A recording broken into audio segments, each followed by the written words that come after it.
right, man, let's talk about Terrion Arnold. I seen an article that says DJ Reed is going to be the #1 corner or not. I don't think people don't understand how good Terrion Arnold was last year. I mean, he don't, some people say he gave up 2 touchdowns. Some people say he gave up 4 touchdowns. I mean, they played large majority man-to-man defense. People don't understand, especially when Aiden Hutchinson went out. There was no pass rush. And at some point after Carlton Davis went out, he was traveling covering the best corners outside of Justin Jefferson that last game. But Amik deserved that right because he knew Justin Jefferson. But for the most part, Terrion Arnold played a large man-to-man, large portion, and they didn't have a pass rush. And then the worst thing happened. When Carlton Davis went down, he played man-to-man with no pass rush and as the #1 corner. So the things that they say about him, he gave up 4 touchdowns. We seen Jeff Okudah just give it up. Just give it up. So I just find it funny that people's questioning him, and he played phenomenal last year. And what people always remember is the PI call, and a lot of the PI calls were sham. They were sham. They were sham calls. I mean, they was just good, hard-nosed football, a majority of them. When sometime when the ball got in the air, he got 2 handsies. Remember, he got face guarded. One versus Puka.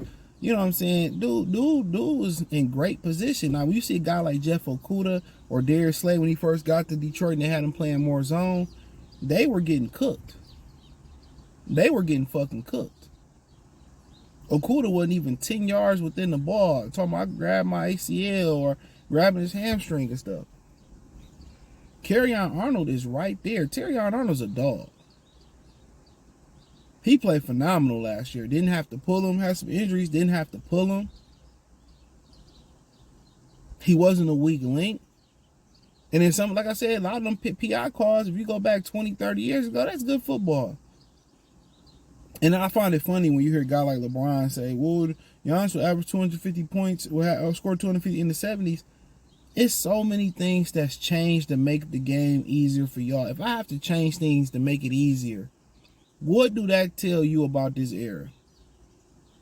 If I got to implement defensive receiver or pass catcher, if I got to implement where the running backs can't drop the crown of their helmet, if I got to protect the quarterback, if I got to do a 5-yard chuck rule on the corners, and we can't play physical coverage down, if I got to make things easier, does that make your era better? Think about that for a minute. If you got to make things easier, they got to make it every so often in sports. They got to make it easier for the offense to score, whether it's in the NBA or NFL. So I got to let you catch it and then tackle you. Like, get out of here, man. So when they talk about eras, a lot of these players, they can't even play without getting injured or crying. Like, you go across the middle in the 70s, man, it's a wrap. It's a wrap. It's a wrap. You're going to be when you wake up, you're going to wring your quarterback's head, his neck, for hanging you over the middle.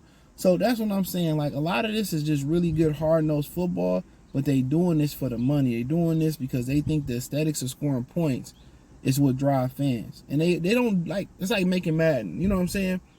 It's like the Madden video game. And you have these guys who play competitive or who want real sim football. Right? That's what they really want. They want real sim football. But they don't create sim football. They do it for the large portion for the casual fan. They're not doing it for the integrity of the sport. They're doing it for the cash. So just as you can't get a realistic Madden video game, you would never, the money didn't corrupt the sports. You never get an organic or close to organic sporting thing anymore. Only thing close to that you're going to get is baseball and hockey. So a lot of them plays that Terrion did, they were good football plays, in my opinion. Some, he grabbed a couple, he panicked when the ball was in the air, so be it.